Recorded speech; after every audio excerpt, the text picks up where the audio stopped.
नमस्कार, जनमुकेंद्री लाइव से सरोसिना प्रस्तुत है काशी की टॉप न्यूज खबर। सबसे पहले मासूम की मौत पर अस्पताल में बवाल की। शिवपुर थाना क्षेत्र के भरलाई स्थित एक्टिवा हॉस्पिटल में आज सुबह 6 वर्षीय मासूम नैना राजभर की मौत हो जाने पर परिजनों ने अस्पताल में जमकर हंगामा किया।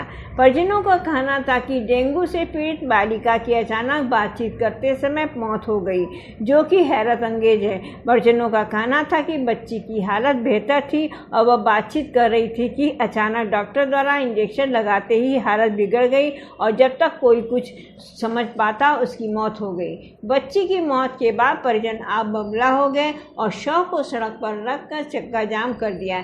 इस दौरान आक्रोशित परिजनों ने मुख्य द्वार पर लगे शीशे व गेट को पत्थर मारकर तोड़ दिया।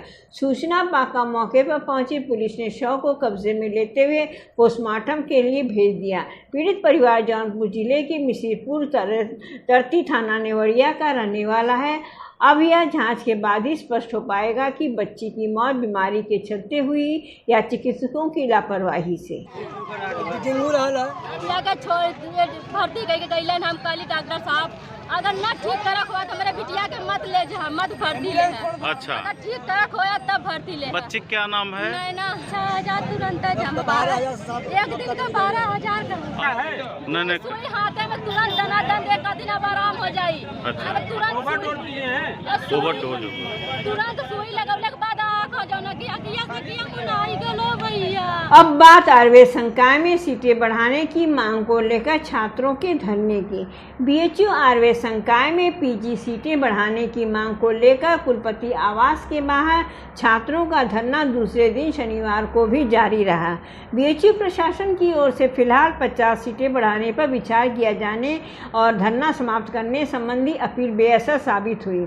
छात्र पीजी की सीटें नियमानुसार बढ़ाने की मांग कर रहे हैं, वही मांग पूरी होने तक धरना जारी रखने की चेतावनी दी है। छात्रों का कहना है कि आयुर्वेद संकाय में पीजी सीटें बढ़ाने की मांग 1 दशक से ज्यादा समय से की जा रही है। इसको लेकर कई बार आंदोलन हो चुका है, लेकिन बीएचयू प्रशासन उनकी जायज मांगों पर विचार नहीं कर रहा है। बात अब सपा संरक्षक के शीघ्र स्वस्थ होने के लिए कार्यकर्ताओं के दुआओं की।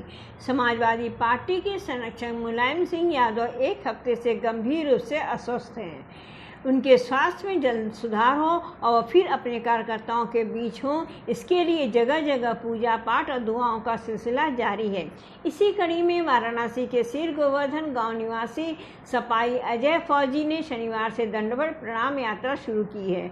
अजय फौजी ने अपने घर से 2 किलोमीटर दंडवत कर मंदिर पहुंच भगवान शंकर के साथ माता चौरा माई से नेताजी के स्वस्थ होने की कामना की। अजय का कहना है कि नेताजी के स्वस्थ होने तक यह रोजाना दंडवत प्रणाम यात्रा करेंगे। ऐसा है, धरती पुत्र आदरणीय मुलायम सिंह यादव नेता कई दिनों से स्वस्थ चल रहे हैं।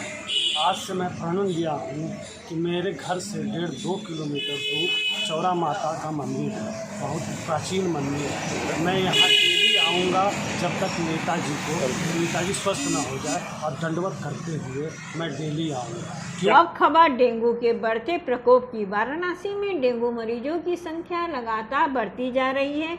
पांडेपुर स्थित पंडित दीनदयाल व कवि चौरा स्थित मंडली जिला अस्पताल में डेंगू के 24 मरीज भर्ती हैं। वहीं डीडीयू अस्पताल में 10 मरीजों के लिए ही बेड की व्यवस्था की गई थी, लेकिन अचानक मरीजों की संख्या बढ़ने से एक बेड पर 2 मरीजों को सुविधा दी जा रही है। यही हाल अब एसएसपीजी का भी होने लगा है। इससे दोनों अस्पतालों के वार्ड फुल हो गए हैं। सरकारी और प्राइवेट अस्पताल में शुक्रवार को रैपिड किट में डेंगू के 25 मरीज पॉजिटिव पाए गए हैं। साथ ही 6 मरीज एलाइजिया की जांच में पुष्टि होने से अब डेंगू मरीजों की संख्या 82 हो गई है। सरकारी अस्पतालों में आरक्षित बेड फुल होने से मरीजों को परेशानी का सामना करना पड़ रहा है। खबर बालिकाओं द्वारा कन्या भ्रूण हत्या बाल विवाह के खिलाफ निकाली रैली की। आशा ट्रस्ट व लोक समिति के संयुक्त तत्वाधान में बेटी बचाओ बेटी पढ़ाओ अभियान के तहत शनिवार को बड़ौरा बाजार में बालिका महोत्सव का आयोजन किया गया। कार्यक्रम में सेवापुरी ब्लॉक के दर्जनों गांव से आई सैकड़ों किशोरी लड़कियों ने बड़ौरा बाजार में कन्या भ्रूण हत्या, यौन उत्पीड़न, दहेज, बाल विवाह आदि के खिलाफ जोरदार रैली निकाली। रैली में शामिल लड़कियां बेटी पढ़ाओ बेटी बचाओ, तिलक दहेज छोड़ो, जाति पाति तोड़ो, भीख नहीं अधिकार चाहिए, जीने का सम्मान चाहिए, कन्या भ्रूण हत्या बंद करो आदि नारे लगाए और पोस्टर के माध्यम से लोगों को जागरूक किया।